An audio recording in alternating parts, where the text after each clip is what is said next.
रायपुर साहित्य उत्सव में छत्तीसगढ़ सरकार ने राज्य के साहित्य और संस्कृति के संरक्षण और संवर्धन में अपनी प्रतिबद्धता का एक बार फिर से उदाहरण पेश किया है और इस आयोजन में प्रमुख साहित्यकारों और कवियों के लिए अलग अलग मंडप बनाए गए, जिनमें उनकी जीवन रचनाओं और साहित्यिक उपलब्धियों को दर्शाया गया है।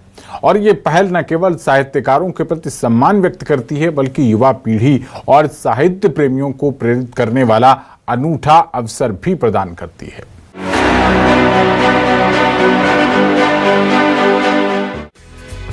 रायपुर साहित्य उत्सव का मुख्य मंडप प्रसिद्ध कवि और कथाकार विनोद कुमार शुक्ल को समर्पित रहा। यही मंडप उत्सव का शुभारंभ और समापन का केंद्र भी रहा।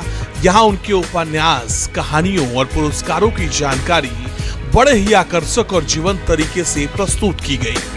दर्शकों ने कहा कि उनके साहित्य ने समाज और मानवीय संवेदनाओं की गहराई को उजागर किया है। देखिए, रायपुर साहित्य महोत्सव की सार्थकता एक तो इस बात पे है कि लोग यहाँ आ रहे हैं, लोग एक दूसरे को सुन रहे हैं। दूसरी बड़ी बात यह है कि किसी एक रचनाकार के नाम से मंडप हो रहा है, लेकिन यहाँ आप देखें सिर्फ विनोद जी के नाम का मंडप नहीं है, विनोद कुमार शुक्ल जी के नाम का मंडप है, लाला जगदलपुरी के नाम का मंडप है, अनिरुद्ध नीरव के नाम का मंडप है और श्यामलाल चतुर्वेदी जी के नाम का मंडप है।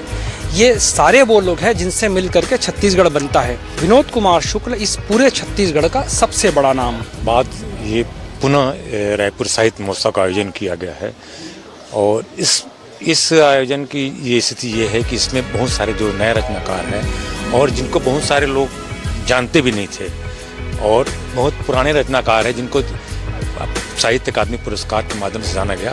और विनोद कुमार शुक्ल खास करके ये है कि वो अपने अंतिम समय तक लिखते रहे।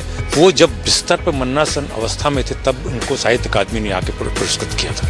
ये रायपुर छत्तीसगढ़ के लिए बहुत बड़ी क्षति है और वे विश्व स्तर के जो है उपन्यासकार, नाटककार और साहित्यकार थे और बाल साहित्य पर भी उन्होंने बहुत सारा काम किया। डॉक्टर सुरेंद्र दुबे का मंडप चित्रकारी और चर्चा के लिए विशेष रूप से आकर्षक रहा। उनके मंडप में छत्तीसगढ़ की संस्कृति पर आधारित चित्र प्रदर्शित किए गए और मंच पर साहित्य और संस्कृति पर गहन चर्चा भी हुई। दर्शक मंडप में पहुंचकर चित्रों और वार्ता से प्रभावित हुए और कहा कि ऐसे मंडप साहित्य और संस्कृति को समझने और अपनाने में महत्वपूर्ण भूमिका निभाते हैं। जो अपने धरोहर की रक्षा करते हैं वही मुखिया होते हैं। तो हमारे जो इस प्रदेश के मुखिया हैं, मुख्यमंत्री जी, वो संस्कृति के प्रति और संस्कार के प्रति बहुत सजग है। तो उन्होंने बड़ा नेक काम किया है और उनके माध्यम से ये दरअसल जैसा मुखिया होता है वैसे ही प्रदेश होता है। तो इतना अच्छा जो साहित्य का उत्सव हो रहा है तो कहीं ना कहीं उनका ही नेतृत्व है।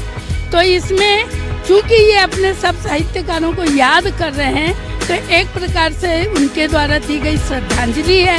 और जो भी समाज अपने धरोहर को संजोता है, जो धरोहर को याद करता है, वो हमेशा आगे बढ़ता है। छत्तीसगढ़ में सुरेंद्र दुबे जी एक बहुत बड़े हास्य कवि के रूप में उनका परिचय है और उनके लिए लोग मंचों में आते थे, काव्य सुनने आते थे।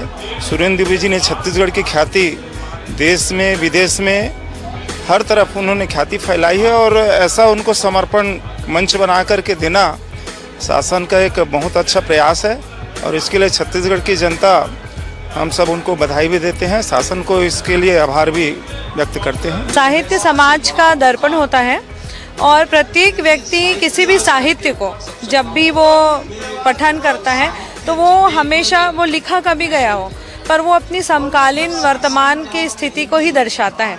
आप चाहे मन्नू भंडारी का आपका बंटी पढ़ लीजिए या आप प्रेमचंद जी का निर्मला पढ़ लीजिए, कोई भी साहित्य आप पढ़िए वो आपको समकालीन समाज का ही दर्शन कराएगा। तो इस तरह जो सबका हित करे वो साहित्य है। एक अच्छा नागरिक बनने के लिए समाज को सुचारू रूप से चलाने के लिए साहित्य की आवश्यकता है। कवि अनिरुद्ध नीरव के मंडप में उनके पद और गद्य संग्रह दर्शकों को उनके साहित्यिक सफर से परिचित कराते नजर आए।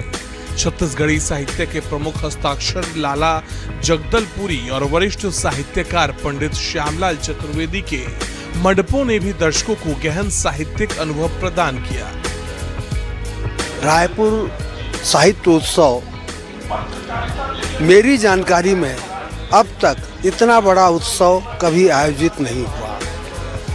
इसके लिए श्री शशांक शर्मा जो साहित्य अकादमी के अध्यक्ष हैं, उनकी पहल पर शासन द्वारा जो ये स्वीकृति मिली और ये क्रियान्वयन हुआ, उसके लिए शशांक शर्मा सहित शासन का भी हम धन्यवाद करते हैं। ये बहुत ही अच्छा आयोजन छत्तीसगढ़ सरकार द्वारा किया जा रहा है साहित्य के पृष्ठभूमि को देखते हुए, और बहुत अच्छा कार्यक्रम किया हुआ है। बहुत लोग इससे लाभान्वित हुए। 3 दिवसीय कार्यक्रम रहा है और देश भर से यहाँ लोग आए हैं। खास करके आप देख रहे हैं पीछे कार्यक्रम चल रहा है, छत्तीसगढ़ी साहित्यकार और कवि अपना कविता पाठ कर रहे हैं, तो बहुत अच्छा कार्यक्रम रहा है। और दादाजी के नाम पर सरकार के द्वारा ये जो उनको इतना बड़ा सम्मान दिया गया कि उनके नाम से मंडप लगवाया गया, तो हमारे लिए बहुत गौरवान्वित क्षण है। और बहुत, मैं इस परिवार की बहू बनकर, मैं तो वैसे भी पहले से ही गौरवान्वित हुई, पर अब उनके कारण हमें इतना बड़ा सम्मान मिला तो मुझे बहुत अच्छा लग रहा है। छत्तीसगढ़ सरकार की यह पहल साफ तौर पर दिखाती है कि राज्य साहित्य और संस्कृति को संरक्षित करने, सम्मान देने और नई पीढ़ी तक पहुंचाने में अग्रणी है। मंडपों ने न सिर्फ देखने का अनुभव दिया, बल्कि साहित्यकारों की उपलब्धियों को समझने, उनसे प्रेरणा लेने और छत्तीसगढ़ संस्कृति के महत्व को जानने का जीवंत मंच प्रस्तुत किया। सीएम साय की पहल पर आयोजित 3 दिवसीय साहित्य उत्सव ने साहित्य प्रेमियों के मन पर गहरा छाप छोड़ा है। रायपुर से न्यूज़ 24 मध्य प्रदेश छत्तीसगढ़ के लिए सुप्रिया पांडे की रिपोर्ट।